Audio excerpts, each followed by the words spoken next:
melanjutkan alur cerita Ultraman Trigger Arc Eternity Core. Sebelumnya kita sudah membahas tentang raksasa kegelapan yang datang ke bumi untuk merebut Eternity Core hingga akhirnya salah satu dari mereka yaitu Trigger berubah menjadi raksasa cahaya dan malah mengurung mereka menjadi batu di luar angkasa.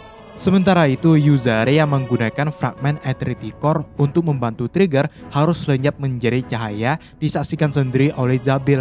Karena itu, Zabil bertekad untuk merubah dirinya sendiri menjadi cahaya dengan menyusun rencana yang sangat matang, di mana ia tahu kalau raksasa kegelapan dan Trigger bisa saja bangkit suatu hari nanti. Ia pun membuat sebuah prasasti yang menjelaskan apa yang terjadi seperti pertarungan Trigger melawan ketiga raksasa kegelapan yang sudah kita bahas di part sebelumnya. Kemudian di sebelah kanan tampak seorang pria sedang memegang obor di atas inti energi. Inti energi di sini sudah pasti Eternity Core yang memang jadi penyebab utama konflik antara Terran melawan raksasa kegelapan. Sedangkan pria yang memegang obor di sini kemungkinan adalah Manaka Kengo dan obor adalah Ancient Sparklance, alias ini adalah kejadian di mana Kengo merubah Trigger menjadi raksasa cahaya.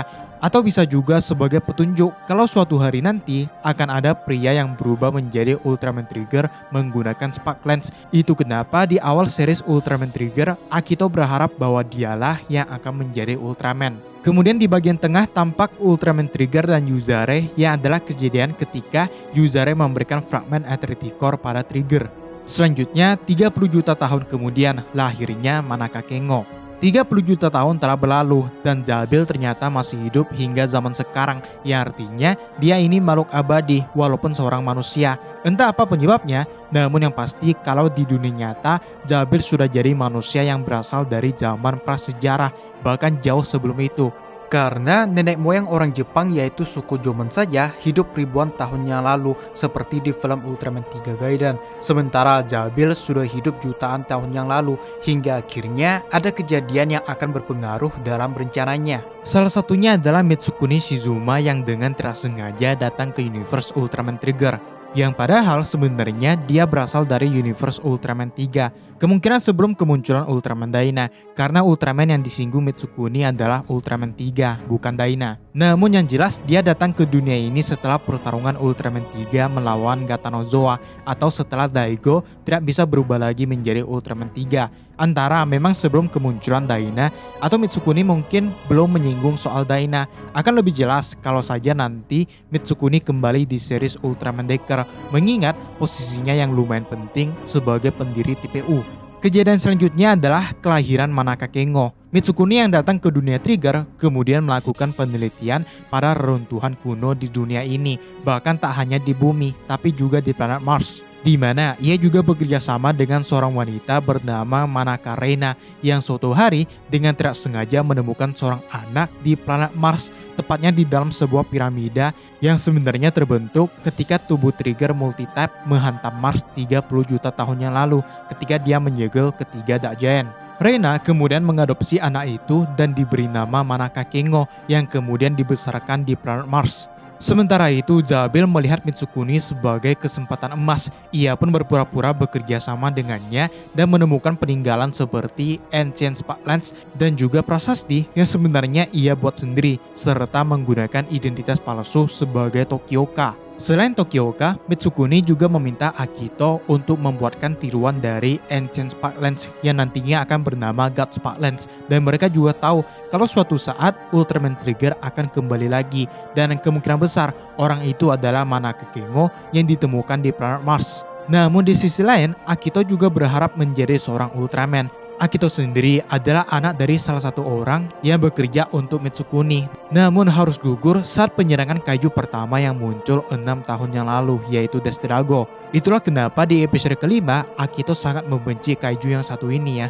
Pada tahap ini, Zabil sedang berada pada rencana untuk membangkitkan Ultraman Trigger karena dia tahu kalau raksasa kegelapan suatu saat akan kembali, dan untuk mengalahkannya ia membutuhkan Ultraman Trigger. Hingga ketika Kengo dewasa bertepatan dengan kebangkitan Carmilla, ia akhirnya berubah menjadi Ultraman Trigger, di mana pada saat itu roh Yuzare juga kembali untuk memberitahu bahwa Kengo adalah cahaya dan manusia. Itu jugalah yang nanti akan dikatakan Kengo para Yuzare ketika dia kembali ke masa lalu.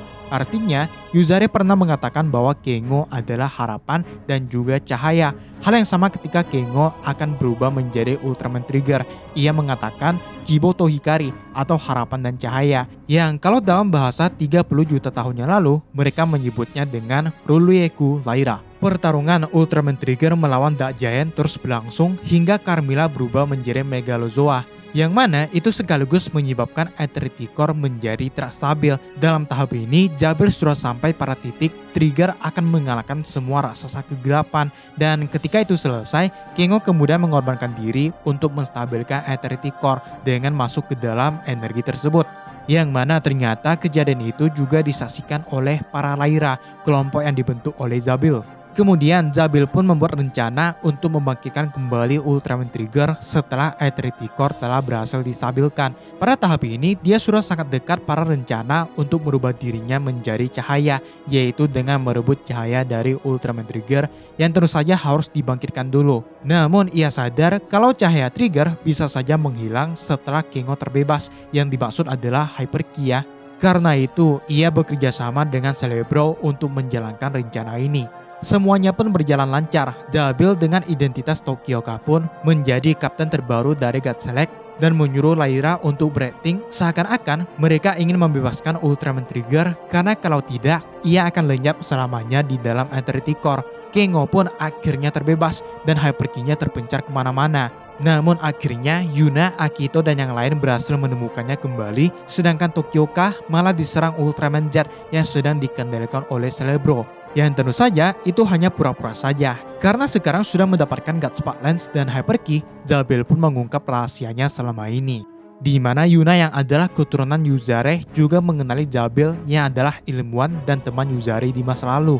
Namun Jabil sama sekali tidak mendengarkan omong kosong Kengo yang ingin membuat semua orang tersenyum, karena sekarang dia sudah membuang sisi kemanusiaannya untuk berubah menjadi cahaya. Ritual pun dimulai, di mana Laira mengatakan Rulyeku Laira atau harapan dan cahaya, seperti yang dikatakan Kengo saat berubah menjadi Ultraman Trigger. Hingga akhirnya Jabil pun berubah menjadi Evil Trigger yang sangat kuat. Ia bahkan bisa menghajar Ultraman Trigger dan yang lain dengan mudah. Disinilah Jabil selalu meneriakkan Hikari atau cahaya. Namun ia harus dikalahkan Ultraman Trigger, Trigger Dark, dan Ultraman Z yang bekerja sama.